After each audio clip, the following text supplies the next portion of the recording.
عراق میں داعش کی نابودی میں آیت اللہ سیستانی اور حشد الشعبی کا فیصلہ کن کردار، اسلام ٹائمز پاکستان۔ ایک وہ زمانہ تھا جب عراق آرمی ٹوٹ پھوٹ اور انتشار کا شکار تھی، جس کا بھرپور فائدہ اٹھاتے ہوئے تکفیری دہشت گرد گروہ داعش تیزی سے پیش قدمی کر رہا تھا اور ہر روز ایک نئے شہر پر اس کے قبضے کی خبریں سنائی دیتی تھیں۔ داعش خطے میں ان کی حامی حکومتیں اپنی مسلسل کامیابیوں اور عراق آرمی کی مسلسل پسپائی سے مغرور اور مست ہو چکی تھی۔ اسی غرور اور مستی کے نتیجے میں انہوں نے عنقریب بغداد فتح کرنے کی باتیں شروع کر دیں، لیکن اس وقت ان کی تمام امیدوں پر پانی پھر گیا اور ان کا غرور اور مستی خاک میں مل گئی جب عراق کے مرجع تقلید آیت اللہ العظمیٰ سیستانی نے داعش کے خلاف جہاد کے واجب کفائی ہونے کا فتویٰ جاری کر دیا۔ ایسے حالات میں عوامی فورس حشد الشعبی معرض وجود میں آئی۔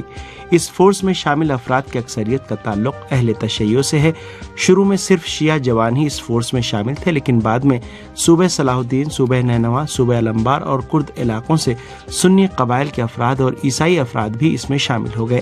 خطے کے بعض ذرائع ابلاغ، خاص طور پر سعودی عرب کے نیوز چینل العربیہ اور دیگر چینلز نے آغاز سے ہی اس عوامی رضاکار فورس کے خلاف زہریلا پروپیگنڈا شروع کر دیا اور اس فورس کو، جو حقیقت میں عوامی ہے، فرقہ وارانہ رنگ دینے کی کوشش کی اور اسے ایران نواز گروہ ظاہر کرنے کی کوشش کی۔